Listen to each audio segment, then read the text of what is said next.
सभी को मेरा प्यार भरा नमस्ते। मैं रेनू वर्मा आप सभी का अपने चैनल में स्वागत करती हूँ। आज मैं आपको मूली के पराठे और उसके साथ खाने वाली सब्जी के रेसिपी बताने वाली हूँ, जिसे हम चटनी बोलते हैं।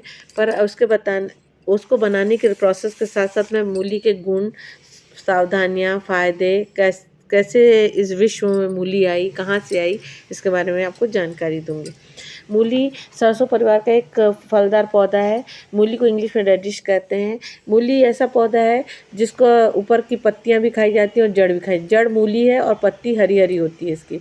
मूली की कई किस्में होती हैं, अलग अलग आकार और रंग की होती हैं और समय के साथ अलग अलग होती जाती हैं। मूली की उत्पत्ति एशिया भूमध्य सागर में हुई थी। अब मूली की खेती पूरे विश्व में की जाती है। मूली दो कलर की होती है, लाल और सफ़ेद।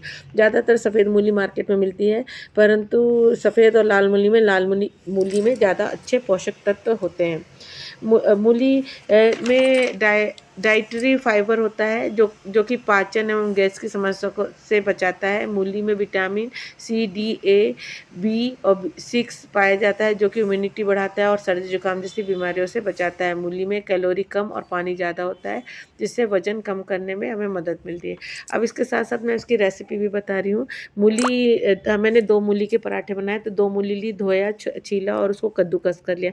कद्दूकस करने के बाद उसमें नमक मिला के थोड़ी देर के लिए छोड़ दिया। फिर उसके दबा दबा के उसका पूरा रस निकाल के एक कटोरे में स्टोर कर लिया। साथ में लौंग का मिक्सचर और लौंग सेव और उज्जैन के सेव 1 कटोरी लिया। 2 मूली में 1 कटोरी लिया और इसको मिक्सर में डाल के ग्राइंड कर लिया।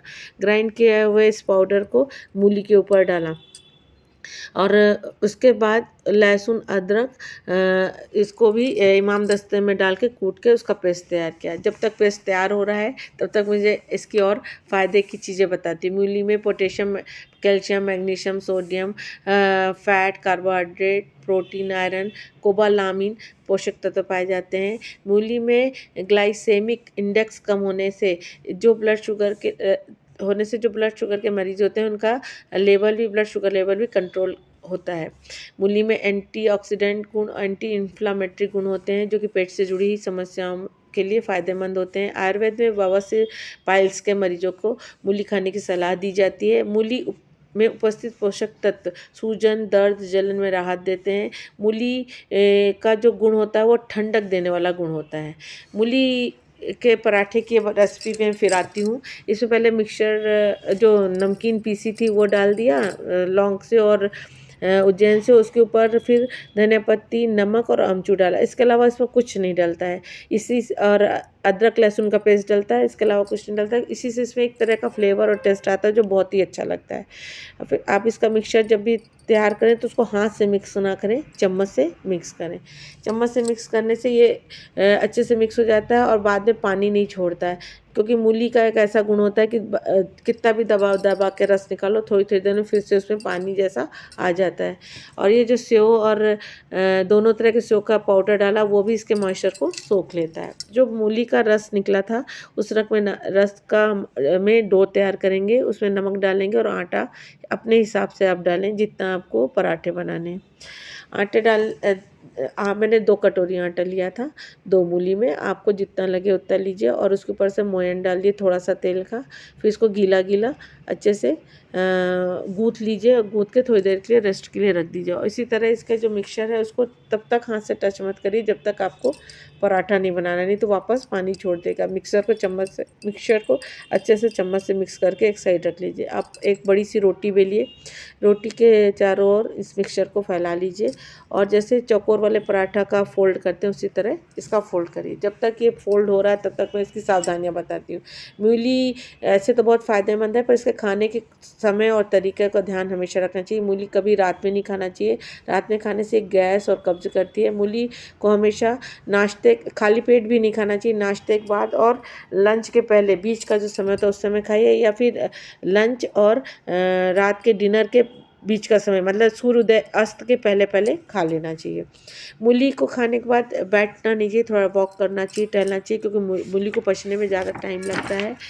इसलिए मूली में हाइपोग्लाइसेमिक गुण होने के कारण जिनको लो शुगर की प्रॉब्लम होती है उन्हें डॉक्टर की सलाह लेकर ही मूली खाना चाहिए, क्योंकि इसके कारण मूली से उनकी शुगर और लो हो सकती है। ऐसे ही मूली में नाइट्रेटस नामक तत्व होता है, ये भी ब्लड शुगर नहीं, ब्लड प्रेशर को कम करता है। इसलिए हमेशा जिनको लो ब्लड प्रेशर की प्रॉब्लम होती है उन्हें डॉक्टर की सलाह लेकर ही मूली का सेवन करना चाहिए। ऐसे थायराइड के पेशेंट के लिए भी मूली हार्मफुल हो सकती है, इसलिए उनको भी पूछ के खाना चाहिए, क्योंकि इसके सिक्रीशन या तो ज़्यादा या कम होते हैं। अच्छा, मैंने ये जो चौकोर पराठा बनाया उसको जो उसके ऊपर मैंने लगाया, वो तेल लगाया, वो भी सरसों का तेल। आप अगर सरसों का तेल नहीं खाते हैं तो आप मीठा तेल या घी लगा सकते हैं। हम लोग सरसों का तेल खाते हैं बहुत अच्छे से, इसलिए हम सरसों का तेल लगाएं। और जनरली मैं अधिकतर स्टफ्ड पराठे, दाल भरे पराठे या मेथी के पराठे और गाजर के पराठे, लौकी के पराठे सब सरसों के तेल से ही बनाना पसंद करती हूँ। हमें सरसों का तेल बहुत अच्छा लगता है और सरसों का तेल ठंड में गर्म भी करता है। इसके साथ जो सब्जी बनाई उसके बारे में बताती हूँ। ये मैंने छोटे छोटे गोभी, मटर और टमाटर काट के, मेथी, मिर्चा और लहसुन, सिर्फ इसका बघार डाला तेल में और ये सब्जी डाली, ऊपर से हल्दी डाल के इसको थोड़ी देर पकने दिया। जब ये पक गया तो इसको छोटे छोटे ऐसे झारे से खूब कूट दिया कढ़ाई में और खूब सारा पानी डाल के इसको थोड़ी देर तक खूब अच्छे से उबाला और फिर इसमें धनिया पत्ती डाल दी। अब इसको हम लोग वैसे तो चटनी बोलते हैं, छौंक के चटनी, आप इसको सब्जी भी बोल सकते हैं। इस छौंक के चटनी के साथ आप इस मूली के पराठे खाएंगे, आपको बहुत टेस्टी लगेगा। और इसके साथ थोड़ा सा नींबू का अचार लिए तो और ही आनंद आ जाएगा। हम लोग जनरली इसी तरह से सारे स्टफ़ पराठे खाते हैं। आपको ये मेरी रेसिपी कैसी लगी, साथ ही मूली के बारे में मैंने जो आपको जानकारी दी वो कैसी लगी, आप मुझे कमेंट करके ज़रूर बताइए। मुझे इस कमेंट का आपका इंतज़ार रहेगा। धन्यवाद।